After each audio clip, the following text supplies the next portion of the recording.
돌아온 비하인드 뉴스 오늘도 이성대 기자와 함께하겠습니다. 자, 이 기자 첫 번째 키워드 볼까요? 네, 첫 번째 키워드 바로 보겠습니다. 쓸데없는 걱정.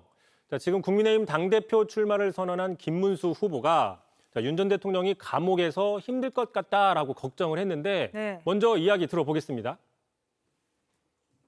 윤석열 대통령께서 지금 본인이 감옥에 앉았으니까 상당히 답답하고 또 더구나 재판 받지 않습니까? 특검 재판 또 받지 않습니까? 네. 얼마나 답답하고 힘들겠습니까? 자, 이른바 윤 어게인 세력의 지지를 얻으려는 발언으로 해석이 되고 있는데 하지만 윤 전 대통령 지금 건강상의 이유로 여러 내란 재판에 불출석하고 있기 때문에 네. 여러 재판 때문에 힘들 것 같다라는 걱정은 현실과는 좀 동떨어졌다라는 지적이 있는 겁니다. 사실 구속적 부심은 출석해놓고 법원에서 석방 안 시켜주니까 3주 연속 재판에 안 나와서 비판을 받고 있는데 국민의힘 안에서는 윤석열 전 대통령 걱정이 나오는 거군요. 그렇습니다. 또 게다가 김문수 후보는 과거에 민주화 운동 경력으로 투옥이 됐었죠. 네. 자, 자신의 경험을 토대로 또 윤 전 대통령을 걱정하는 모습을 보였는데 그 장면도 먼저 보겠습니다. 감옥에 가보신 분 다 아시겠습니다만 감옥에 갇혀 있으면 많은 제약이 있습니다. 첫째, 네. 만나고 싶은 사람도 못 만나고 네.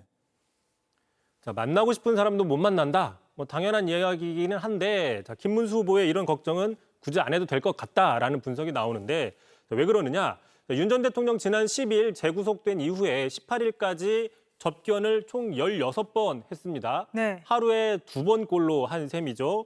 자, 그다음에 접견 시간도 제한이 없었습니다. 자, 그러다 보니까 하루 중에 상당 시간을 접견실, 에어컨이 잘 나오는 접견실에서 이 폭염 날씨를 견딘 게 아니냐, 걱정할 필요가 없다라는 의구심도 나오고 있는 거고요. 네. 또 앞서서 지지자들이 윤 전 대통령의 독방에 선풍기밖에 없기 때문에 에어컨을 설치해야 된다라고 요구를 했었지만 굳이 그럴 필요 없이 지지자들이 걱정을 하지 않아도 되도록 잘 지내고 있는 게 아니냐, 이런 지적들도 나오고 있는 겁니다.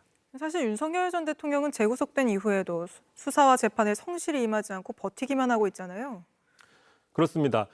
이런 상황에서 또 한 명 쓸데없는 걱정을 하고 있는 듯한 모습을 보이는 사람이 있는데 바로 그 변호인단으로 참여했었던 김계리 변호사입니다. 네. 자, 탄핵 변론 당시에 잠을 못 잘 정도로 걱정을 많이 했다라고 고백을 했는데 왜 그러냐? 바로 우리나라가 걱정돼서라고 이야기를 했습니다. 들어보시죠. 제가 이 사건 변론 준비하면서 개몽됐다라는 표현을 하긴 했지만 새벽에 늦게까지 변론 준비를 하다가 이제 근데 혼자서 막 엄청 울부짖었던 적이 있어요. 너무 무서워가지고 지금 우리나라가 지금 이렇게까지 망가졌구나. 이렇게 말하면 또 김계리 극우다라고 표현할 수도 있겠지만 생각보다 목전에 와 있어요. 여러분들이 누리고 있는 자유가 언제 없어질지 몰라요. 자, 하지만 이 김계리 변호사가 말한 그 나라, 그 자유, 다름 아닌 불법 계엄으로 망가지고 없어질 뻔했다. 이런 사실은 모른 채 하고 있다. 이런 지적도 나오고 있습니다. 네, 그렇죠. 윤석열 전 대통령의 감옥살이를 걱정하기보단 불법 계엄으로 고생한 국민들 걱정을 먼저 해야 하는 거 아닌가 싶습니다. 바로 다음 이슈도 보죠. 자, 두 번째 이슈 보겠습니다. 과거는 묻지 마세요. 자, 이른바 갑질 논란으로 강선우 의원이 자진 사퇴를 하니까 국민의힘에선 오히려 공격 수위를 더 높이고 있습니다. 자, 이번에는 아예 의원직 사퇴하라고 목소리를 키우고 있는데 그 주장 한번 들어보겠습니다.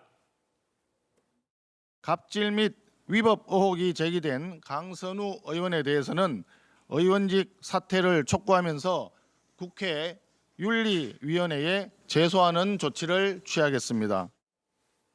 자, 지금 그래서 오늘 실제로 윤리위원회 징계 요구안도 제출했습니다. 네. 자, 그러자 여야 정치권 안팎에서는 반발이 나오고 있는데 자, 다른 사람도 아니고 송원석 비대위원장이 그런 말할 자격이 있느냐 이런 반발입니다.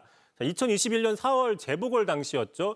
당시 송원석 의원은 김종인 국민의힘 비대위원장 비서실장으로서 있었는데 자, 개표 상황실에 자기 자리가 없다는 이유로 당직자에게 폭언을 하고 폭행했다고 그래서 상당히 논란이 된 적이 있습니다. 네. 당시 선거 압승에 찬물을 끼얹었다 이런 어떤 분석들도 많이 있었죠. 굉장히 비판이 거셌잖아요. 현역 의원이 사실 당직자를 폭행하는 건 무척 심각한 일 아닙니까? 그렇죠. 상당히 심각한 문제였고 그래서 당직자들의 반발이 커지자 결국에는 스스로 탈당을 하면서 당 차원의 징계 절차 없이 넘어갔습니다. 자, 그런데 4개월 만에 복당을 했고 지금 비대위원장을 하고 있는 것이죠. 네. 자, 당장 민주당에서는 송원석 비대위원장 스스로 자신의 과거를 돌아보라 비판을 했습니다. 들어보시죠. 어처구니 없습니다. 당직자에게 욕설을 퍼붓고 정강이를 걷어차는 등 폭행을 일삼은 사람이 할 소리입니까? 염치가 없는 것도 정도가 있습니다. 정작 본인은 의원직까지 사퇴했습니까?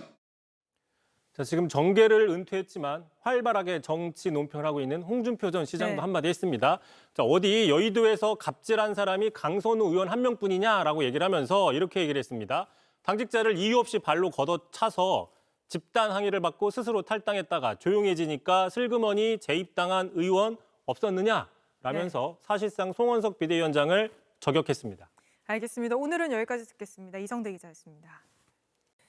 JTBC 뉴스를 시청해 주셔서 고맙습니다. 저희는 저녁 6시 30분 뉴스룸에서 뵙겠습니다.